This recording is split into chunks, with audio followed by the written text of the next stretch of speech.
Hello বন্ধুরা, কেমন আছেন? আশা করি ভালো আছেন। আজকে আমার কুয়াকাটা ট্যুর সম্বন্ধে বিস্তারিত বলবো। শীতকাল যখনই আসে তখনই মনে চায় যে কোথাও না কোথাও থেকে ঘুরে আসি। বরাবরই আমার কাছে সমুদ্র ভালো লাগে। আমি সেজন্য সবসময় চেষ্টা করি শীতকাল আসলে সমুদ্রে কোনো একটা ট্যুর দেওয়ার জন্য।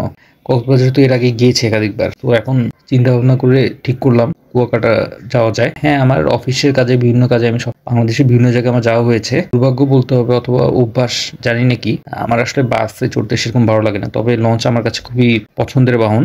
কারণ লঞ্চে চড়লে ভাই এত কষ্ট হয় না। অনেকটা ঘরের মতোই তো। তো কুয়াকাটা যেতে সবচেয়ে সহজ মাধ্যম হলো ঢাকা থেকে পটুয়াখালী লঞ্চে যাব, সেখান থেকে লোকাল বাসে করে কুয়াকাটা সমুদ্র সৈকত। আর এর আগেও যে কয়বার গেছি চেষ্টা করছি যে লিগাল ওয়েতে লঞ্চের কেবিনের টিকিট কাটার জন্য, কিন্তু প্রতিবারই কাটা সম্ভব হয়নি। কারণ আমাদের এখানে লঞ্চের কেবিন বাণিজ্য, কেবিন দুর্নীতি, এটা তো সবাই কম বেশি জানে। তো এবারও প্রথমে ট্রাই করলাম, প্রায় কয়েক সপ্তাহ আগে থেকে ট্রাই করা শুরু করলাম। প্রথমে ঢাকা থেকে কুয়াকাটা যাওয়ার জন্য যখন বিভিন্ন লঞ্চে শিডিউল অনুযায়ী লঞ্চের কেবিনে কল করলাম, তখন বলতেছে যে এই তারিখে লঞ্চ যাবে, তার 2 দিন আগে বলবেন। সেই অনুযায়ী 2 দিন আগে বললাম, বলার সাথে সাথে তাদের ভাষ্য হলো লঞ্চের কেবিন সব শেষ। এখন আমার কথা হলো তাহলে তারা 2 দিন আগে বললোই বা কেন, লঞ্চের যেহেতু কেবিন শেষ, তার মানে এখানে এটা দুর্নীতি করছে। সব কেবিনের টিকিট, লঞ্চের কেবিনের টিকিট ব্ল্যাকে ছেড়ে দিচ্ছে। তো কি আর করা, এরকম চেষ্টা করলাম এবং আমি জানতাম এরকমই হবে, তারপর চেষ্টা করছি। কারণ একটু লিগাল ওয়েতে কাটতে গেলে লঞ্চের কেবিন মোটামুটি সাশ্রয়ী মূল্যে পাওয়া যায়। কিন্তু যখন আমি ব্ল্যাক থেকে বাধ্য হয়ে কিনবো, তখন এটা 2 গুণ অথবা 3 গুণ দামে কিনতে হবে আমাকে। যেদিন ঢাকা থেকে কুয়াকাটা যেতে চাইছিলাম সেদিন কেবিনের টিকিট লিগাল ওয়েতে কাটার চেষ্টা করেও পারিনি। পরবর্তীতে আর কি করা, যেদিন জার্নি করবো সেদিন সরাসরি সদরঘাট লঞ্চ টার্মিনালে চলে গেলাম। গিয়ে সরাসরি কুয়াকাটা যে লঞ্চটা যাবে সেই লঞ্চে গেলাম। গিয়ে তো দেখে ভয়ানক অবস্থা। স্টাফদের ছোট ছোট যে কেবিন, যেখানে আসলে কোনো মানুষের পক্ষে যাওয়া সম্ভব না, এত নোংরা। সে এক একটা কেবিন, যে কেবিন 500 টাকা বললেও কেউ যাওয়ার কথা না, কিন্তু সেই কেবিনগুলোই 4,000-5,000 টাকা করে চাইতেছে। তো সেখান থেকে চলে আসলাম, কারণ এখানে স্টাফ কেবিনগুলো জঘন্য। কুয়াকাটা যাওয়ার আরও একটা মাধ্যম আছে, সেটা হলো ঢাকা টু বরিশাল, বরিশাল থেকে পটুয়াখালী হয়ে কুয়াকাটা। তো আমি ঢাকা টু বরিশালের যে লঞ্চ আছে সেই লঞ্চে গেলাম। লঞ্চে গিয়ে জিজ্ঞেস করলাম কেবিন আছে নাকি, ওরা তো বললো যে না, এখানেও একই অবস্থা, কেবিন বাণিজ্য। বাই দ্য ওয়ে লঞ্চের নাম হলো কীর্তনখোলা 10। সো সেখানে অফিসে যারা নিচে বসে আছে কেবিনের টিকিট নিয়ে অথবা চাবি নিয়ে, তাদেরকে জিজ্ঞেস করলাম কেবিন আছে কিনা, এরা বলে যে না কেবিন নাই, তবে স্টাফ কেবিন আছে। আশেপাশে ব্ল্যাকার যারা আছে তারা বলতেছে যে আস্তের উপরে এসে বলতেছে স্টাফ কেবিন আছে। সো এমন, আচ্ছা চলেন দেখি। তো এখানে একই অবস্থা, ওই কুয়াকাটার গামীজির লঞ্চের অবস্থা, এখানেও সেম অবস্থা। আর কিছুক্ষণ দাঁড়াইলাম, তখন দাঁড়ানোর পরে একজন লোক এসে বললো তার কাছে কোম্পানি কেবিনই আছে, কিন্তু ব্ল্যাকই কিনতে হবে, এবং সিঙ্গেল কেবিন যেগুলো আছে ঢাকা টু বরিশাল, এগুলো 1,000 টাকা করে হয়। সে আমার কাছে প্রায় 3,000 টাকার মতো দাবি করলো। তো আমি শেষমেশ তার কাছ থেকে 2,700 টাকায় কেবিন নিতে বাধ্য হলাম। আপনারা সবাই জানেন পদ্মা সেতু হওয়ার পরে সেখানে লঞ্চ ব্যবসা একদমই খারাপ অবস্থা। এই অবস্থায় তাদের উচিত ছিল দুর্নীতি না করে আরো যাত্রী বান্ধব হওয়া, যাতে যাত্রীরা আরো লঞ্চে চড়ে। আর কিছু যাত্রী আছে যারা বাসে চলাফেরা করতে পারে না, তারা লঞ্চে আসবে। তো এখন এদের দুর্নীতি এমন এক পর্যায়ে গেছে যে এখন লোকজন চাইলেও আর এখানে আসবে না, তারা এখন বাসে যাতায়াত করবে। যেমনটা আমরা কুয়াকাটা থেকে ফিরতি পথে আমরা বাসে করেই ঢাকায় গেছি, আমরা লঞ্চে যাইনি এদের এইসব কারণে। নর্মালি আমি লঞ্চে গেলে প্রথমে যে কাজটা করি, পুরো লঞ্চের ভিতরটা ঘুরে দেখি। তো আমি লঞ্চে উঠে প্রথমে লঞ্চের যে সামনের দিকে আছে সেই বউতে এসে কিছুক্ষণ দাঁড়ালাম। দাঁড়ায় মোটামুটি বাইরের পরিবেশ দেখলাম। হাতের ডান পাশে কেবিন রেখে হাঁটা শুরু করলাম। আর শেষে ডেকের দিকে গেলাম, দেখলাম ভালো চা বিক্রি ভালো একটা জায়গা আছে, এবং ওই দিক দিয়ে যাচ্ছিলাম, দেখলাম যে উনি সময় মতো চা গরম করতেছে। লঞ্চ ছাড়লে একটু পরে হয়তো বিক্রি শুরু করবে। ডেকের অংশ দেখার পরে সিঁড়ি বেয়ে আস্তে আস্তে উপরের দিকে উঠলাম। দ্বিতীয় তলার যে ডেক আছে সেই দিক দিয়ে হাঁটা শুরু করলাম। উদ্দেশ্য ছিল আস্তে আস্তে হাঁটতে হাঁটতে আমরা ছাদের দিকে যাব।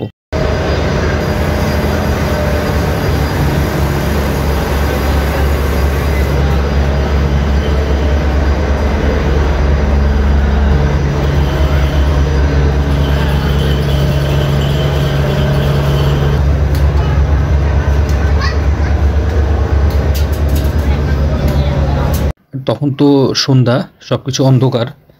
তাও আমরা সিঁড়ি বেয়ে আস্তে আস্তে ছাদের দিকে গেলাম।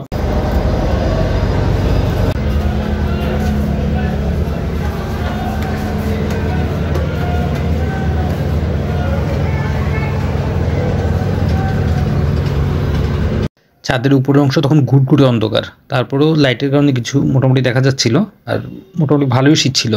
কীর্তনখোলা 10 লঞ্চে ছাদের উপরে একটা ছোট রেস্টুরেন্টের মতো আছে, সেখানে দেখলাম কিছু ফাস্টফুড আইটেম পাওয়া যায়, আর চিপস, চা, কফি এগুলো পাওয়া যায়। এরপরে লঞ্চের সবচেয়ে সুন্দর যে জায়গাটা, লঞ্চের ইঞ্জিন, সেই লঞ্চের ইঞ্জিন দেখতে নিচে নেমে আসলাম। আচ্ছা, আপনাদেরকে এই ফাঁকে বলে রাখি, গ্রিটনকোলা 10 বাংলাদেশের সবচেয়ে বড় লঞ্চগুলোর মধ্যে একটা। আর এটার যে ইঞ্জিন সেটা উইচাই ইঞ্জিন, এটা 1500 হর্স পাওয়ার যুক্ত, এটা খুবই পাওয়ারফুল একটা ইঞ্জিন। মানে বাংলাদেশের অন্যান্য যে লঞ্চগুলো ইঞ্জিন আছে তার মধ্যে এই লঞ্চের ইঞ্জিনটা বেশ পাওয়ারফুল, যেহেতু লঞ্চটা অনেক বড়।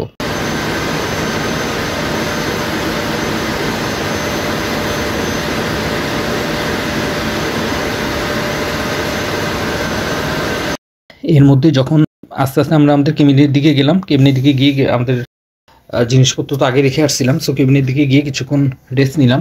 রেস্ট নেওয়ার পর হঠাৎ বাইরে ঝগড়াঝাটি শুনে এসে দেখলাম লঞ্চ কর্তৃপক্ষের সাথে বেশ কয়েকজন স্টুডেন্টের ভয়ানক গ্যাঞ্জাম চলতেছে। রীতিমতো কিছুক্ষণের মধ্যে হয়তো মারপিট শুরু হবে এই অবস্থা। ওখানে কাছে গিয়ে যতটুকু বুঝলাম, স্টুডেন্টরা মূলত একটা সঠিক বিষয় নিয়ে লঞ্চ কর্তৃপক্ষের সাথে ঝগড়া লাগছে। লঞ্চের স্টাফরা যে অতিরিক্ত দামে ব্ল্যাকে কেবিনের টিকিট বিক্রি করতেছে সেটা স্টুডেন্টরা ধরে ফেলছে, স্টুডেন্টদের কাছেও মূলত বিক্রি করতে চাইছিল। তো সেই ইস্যু ধরে স্টুডেন্টরা এটা ধরে ফেলছে এবং লঞ্চ কর্তৃপক্ষকে জানাইছে যে এখানে বেশিরভাগ কেবিন ব্ল্যাকে বিক্রি করা হইতেছে অতিরিক্ত দামে, এবং লঞ্চ কর্তৃপক্ষ যাতে এটা একটা সুরাহা করে এটা লঞ্চ কর্তৃপক্ষকে বলতেছিল, এবং এটা নিয়ে তুমুল ঝগড়া হইতেছিল।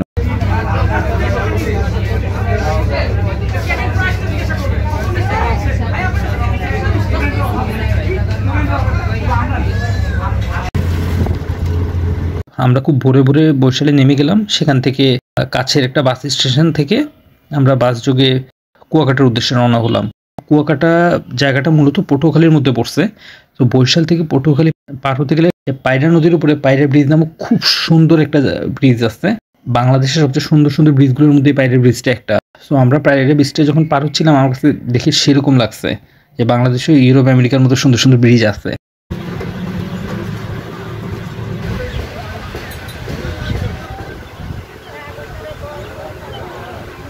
কুয়াকাটাতে মূলত দুইটা স্পট আছে, একটা হলো ঝাউবন।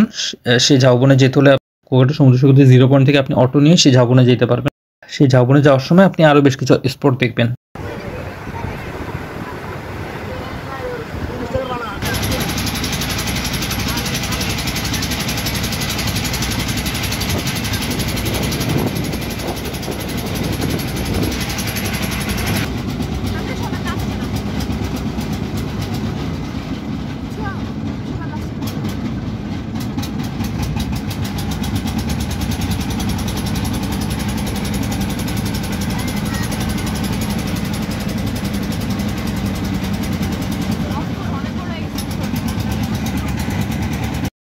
কুয়াকাটা সমুদ্র সৈকতে আরও একটা ভালো অ্যাক্টিভিটিস, সেটা হলো ট্যাংরাগিরি ইকো পার্ক। সো গতবার আমরা ট্যাংরাগিরি ইকো পার্কে যাইনি, তাই এবারে আমরা চেষ্টা করলাম ট্যাংরাগিরি ইকো পার্কে যাওয়ার জন্য।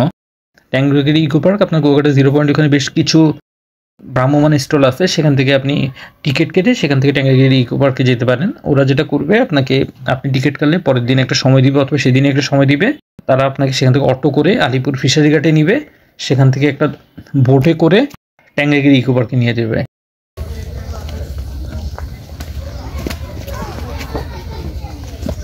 না মানে এরকম সাইড করে যাওয়া যায় না, কাদা লাগে, যায় পায়ে আটকায় যায় কাদা।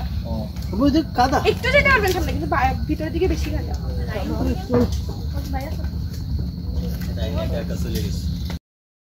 কুয়াকাটা সমুদ্র সৈকতের 0 পয়েন্টের খুব কাছে সি ফুড মার্কেট আছে। এটার একটা পজিটিভ সাইড হলো কক্সবাজার সমুদ্র সৈকতের পাশেও সি ফুড মার্কেট আছে। সেটার সাথে তুলনা করলে আমি কুয়াকাটা সমুদ্র সৈকতের সি ফুড মার্কেটকে মোটামুটি আগায় রাখবো, তার কারণ এটা বেশ অর্গানাইজড। দেখলাম মোটামুটি ফ্রেশ জিনিসপত্র বিক্রি করতেছে। এখানে আপনি বিভিন্ন ধরনের সামুদ্রিক মাছ পাবেন, কাঁকড়া পাবেন, আবার পাশাপাশি এগুলো খাওয়ার জন্য পাশে বেশ কয়েকটা লুচি বিক্রেতারা আছে, যেখানে তারা গরম গরম লুচি বানিয়ে দিতেছে, সেটা দিয়ে আপনি মাছগুলো খেতে পারবেন। কুয়াকাটা সমুদ্র সৈকতে আসলে অবশ্যই আপনার সি ফুড মার্কেটে যাবেন।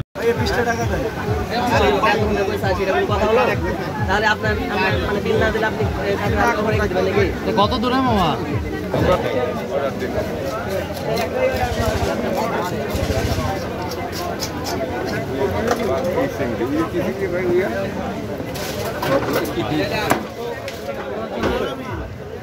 $500 কেজি।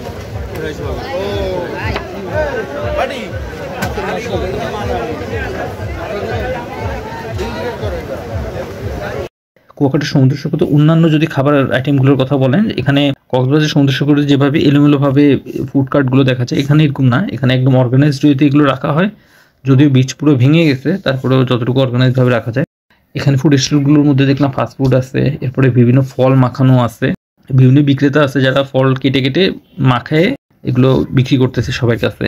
এখানে যে চেয়ারগুলো আছে এগুলো বসে, ওখানে বসে আপনি সময় কাটাবেন, সমুদ্র উপভোগ করবেন। দেখবেন কিছুক্ষণ পরপর কফি বিক্রেতারা আসতেছে। আমি এটাই খারাপ বলবো না, এখানে বসে বসে এক কাপ কফি গেলে তো ভালোই লাগে। আমি এরকম প্রতিবারই যখনই সমুদ্র সৈকতে বসতে গেছি আমি কফি খাইছি, আমার কাছে ভালো লাগছে।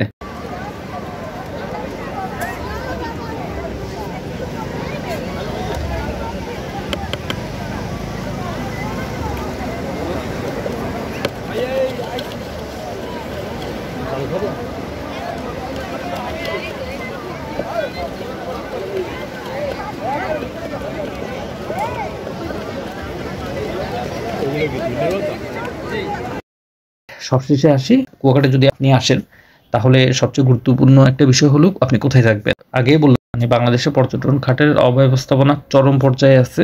সো এখানে এসে দেখলাম আপনার কুয়াকাটা জিরো পয়েন্টের কাছেই বাম দিকে একটা গলি আছে, সেই গলিতে প্রচুর হোটেল। আমরা যে সময় গেছি ওইটা মোটামুটি একটা সিজন চলতেছে, সিজনের শুরু অথবা সিজন চলতেছে। ওইখানে যেটা দেখলাম 500 টাকার যেই রুম হবে সেই রুমটা আমাদের কাছে 3000 3,500 টাকা করে চাইতেছে। তো অদ্ভুত একটা অবস্থা, এমন কোনো সিস্টেম নেই, যে যার মতো ইচ্ছা মতো সিন্ডিকেট করে সবাই মিলে দাম বাড়াই।